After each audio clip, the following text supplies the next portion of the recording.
again it's a wait game. You just need to wait and wait and wait. And so I had told a couple of my family members and friends that I'm going to Canada like 2 years back, okay. And then I had to keep answering the question, when are you going to Canada? Yeah, soon. I'll be going very soon.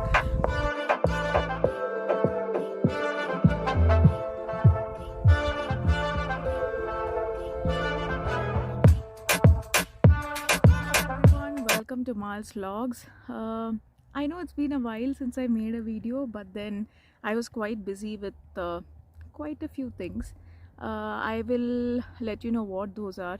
So first of all, was busy with work. Then I was busy with sorting out things like license and bank account. And I think you saw the video for which I made for the bank account, right?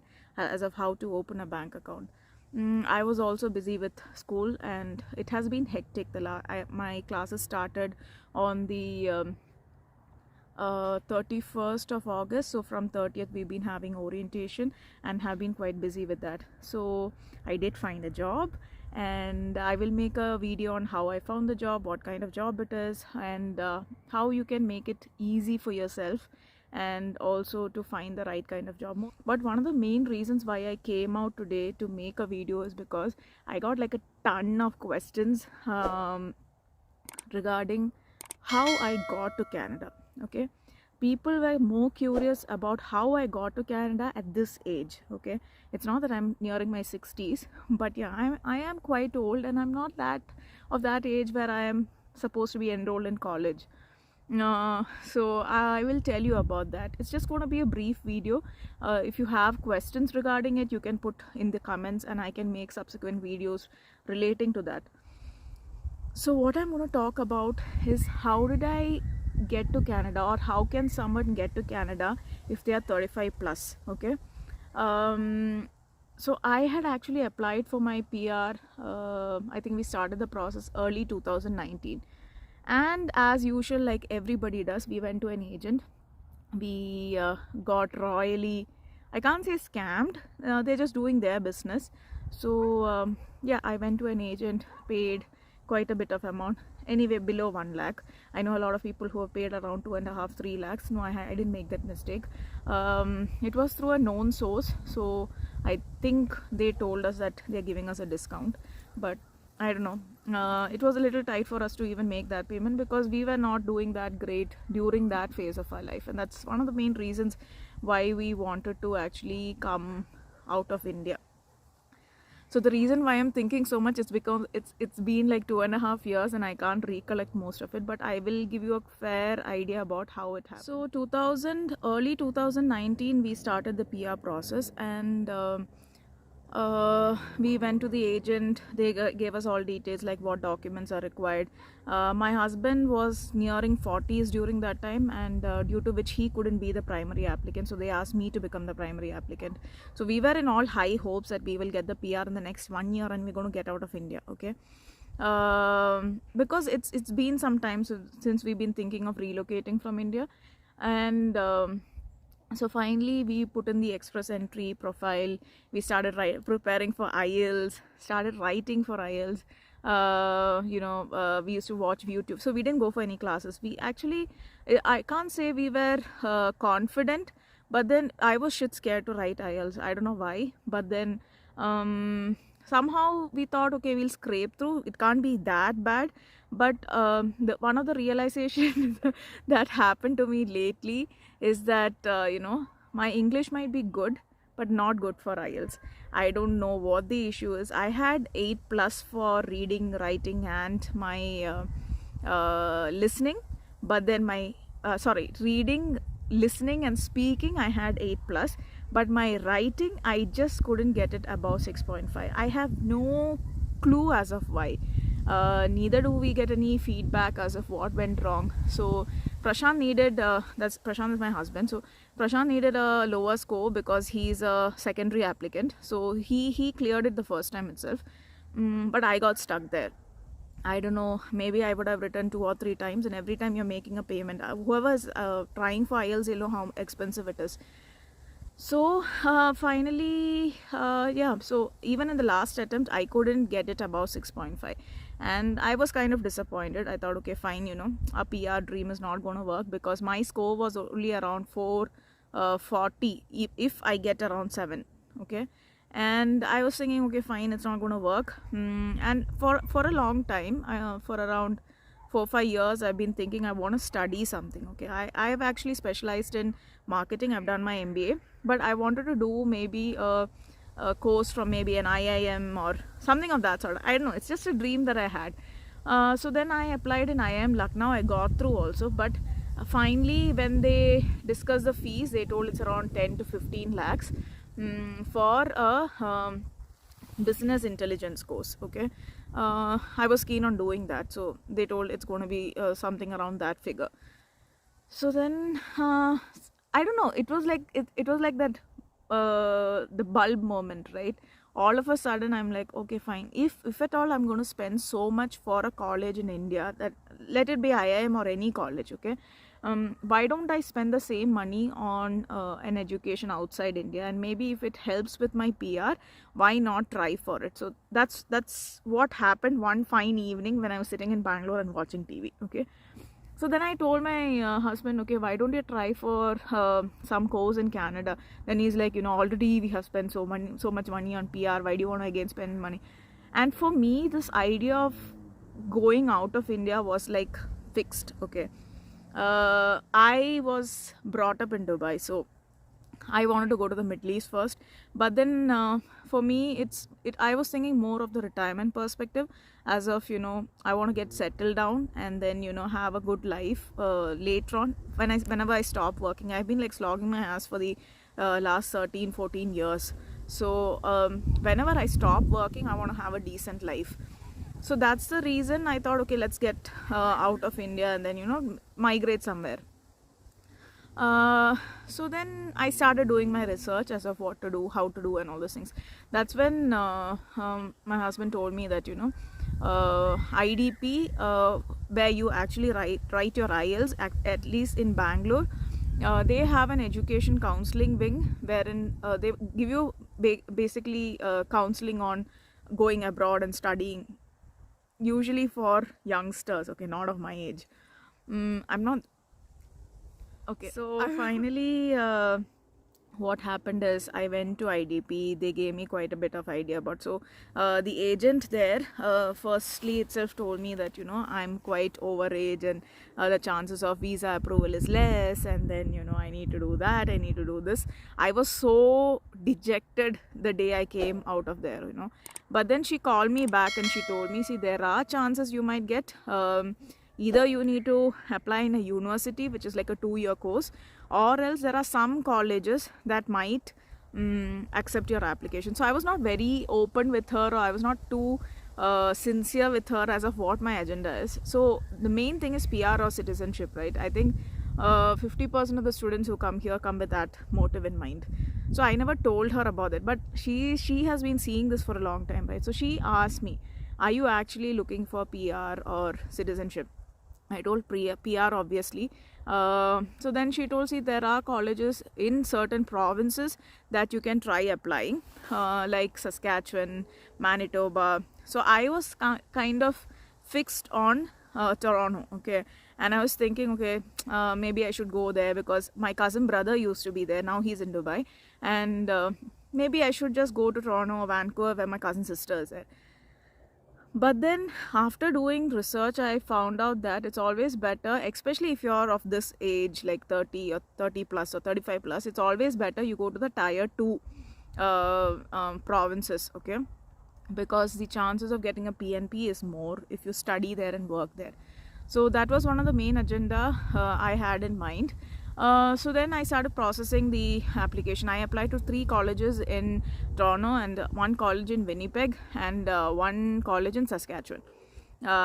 So I got through all the 5. Okay, so the colleges accepted my application. I was like excited. Okay, fine, I got accepted by all the 5 colleges, and I'm going to go to Toronto, this and all.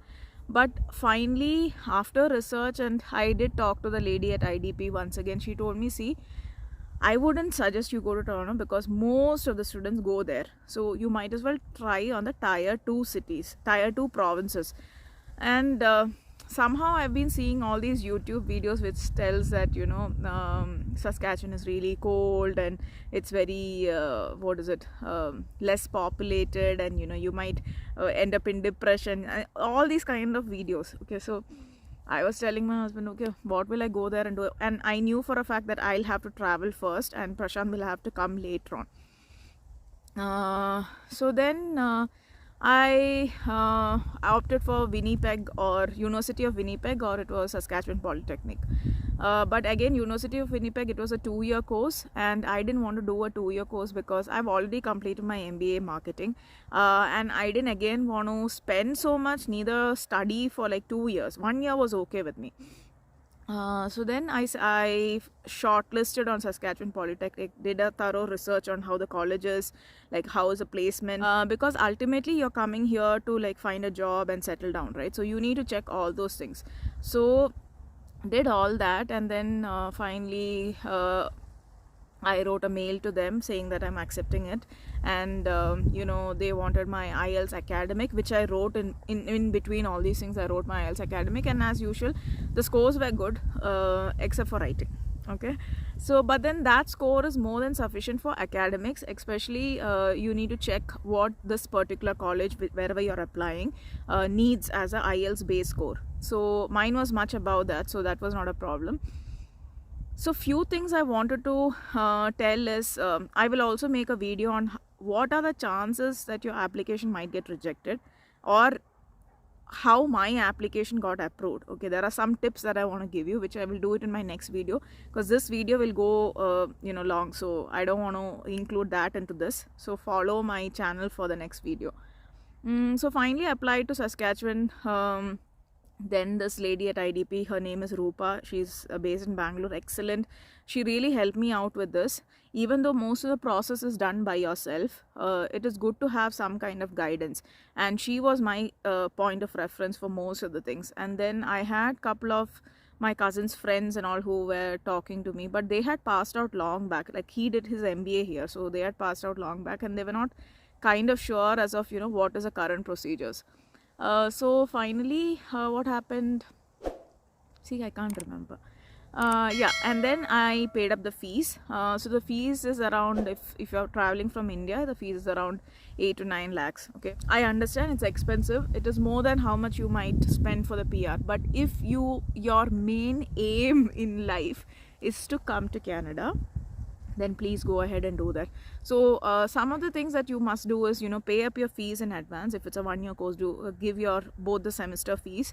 Also there's something called as GIC. Okay, I think it's called as Guaranteed Investment Certificate, which you can open up with any bank in Canada. I had opened mine with CIBC, and it's basically around 10,000 CAD, Canadian dollars, which you need to deposit in one of the bank in Canada. So the advantage of all these things, that is paying up your fees, and then you know, also you know, putting this money into the account, it actually reassures the immigration that you have enough fund to actually sustain in Canada, at least for the first year.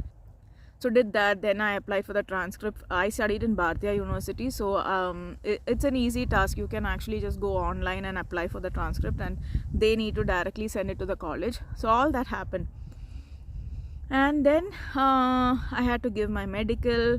So the process actually went for some time. Then I had some personal emergency, due to which I had to halt my process for some time. So finally gave my medicals, and then I started doing the documentation for the visa. So I did my documentation and submitted my file on October 2020. Then it is a wait game. Okay, nothing is there in your hand. You can't do anything about it. It's not like you can cross check, or it's not like you can you know, find out what's happening at their end. Nothing. It's just a wait game. And in my case, I didn't even think there's a 20% chance, considering the fact that, you know, people gave me so much of feedback about how it might happen. So I just waited from October. I think October 9th is when I applied, and by I was in Trivandrum at that time, and then I think by December 15th or 17th or something, I got a letter from IRCCC asking for my biometric. Okay, so that's the first step. As soon as you submit, after a couple of months or after a couple of weeks, you will get a letter for your biometric. So whether you get it approved or not, you have to give your biometric. And so I went and gave my biometric in Bangalore. It was not available in Trivandrum at that time because of the COVID. So gave my biometric, and then again it's a wait game. You just need to wait and wait and wait. And so I had told a couple of my family members and friends that I'm going to Canada like 2 years back. Okay. and then I had to keep answering the question, when are you going to Canada? Yeah, soon. I'll be going very soon. It became really embarrassing after a point of time because I thought I'm not going to go. Okay, and then this is just going to remain as a dream. So after my biometric in Jan, I got my passport request in February. I don't remember the exact date, but I remember the day so well because it was like mixed emotions. Those who know me personally know what shit I went through the last 2 years. Okay, it has not been a easy joyride for me personally and professionally and life as a whole. So what I did is I don't know, I was crying, I was laughing, I don't know what to do. But again the tension is, okay, what if I send my passport and again they reject it? But then that didn't happen. I sent my passport through, I think their filled up the request form and sent it through, and within like 10 to 15 days, I don't remember the exact date, okay, because I don't remember. 10 to 15 days I got a message in my IRCC portal. I checked my mail that day and realized that it has come through and I got the passport. I could track the passport is coming back. It went to Chandigarh, I guess, and then it's traveling back and it's coming with the student visa on it. Okay, and then finally got my passport with the visa on it, and I'm here as a student. So that's my journey, guys. See, I know there are a lot of details that I would have left out, specific to how to apply for the student visa or how to select a college. So I can tell you about that. Maybe I should do a different video, right? Because it's already around 15 minutes. I'm sure you guys are bored by now. And I would say that just remain positive. If you really want to get here, just remain positive that it's going to work out. See, what I believe in personally is that if you really wish for it, it will come to you. Okay, and if it's meant for you, it will come. Okay, it will come no matter what. So just stay positive. I know there are a lot of people waiting for the visa, trying for PR. A lot of people who are of my age or my friends, and actually I got a lot of questions from my friends as of how I reached Canada at this age. So to all those people who are applying, if you're starting the process, start as soon as possible. I got the idea of immigrating to another country quite late, okay, because everything in my life happens late. So this also happened late, and all this planning and all happened after, maybe just in 2018 or 19, which is quite late in my life. But if you're plan right away, stay focused on your plan. Don't keep jumping here and there saying that, okay, what about Australia, what about New Zealand? And the reason why I chose Canada is because I heard that New Zealand and Australia, they have more of IT openings for jobs rather than marketing or sales, which is my field. And the course that I've selected here is supply chain management. So I will be doing one more video maybe in a couple of days as of how I made my case strong, in the sense case in the sense the file, okay, in the sense what your why am I using in the sense, okay, the case is something that you submit to the immigration officer with all your documents, and that need to be solid, okay, that really needs to be solid, or else it's rejection for sure. So I will tell you some of the tips I followed in the upcoming video, and if you have any specific question, please put it in the comment and let me know what are the videos that you want to see from my end. Now you got my background, right? So if you want to know more, if you're in the same situation, confused about what to do, just put a comment and I'll respond. So that's it for guys. That's my journey of reaching Canada. Okay, simple. Okay. For details, just subscribe to my channel, like the video, and then hit the bell button in case you want to get updates about when I upload the video. So I guess that's it, guys. Bye.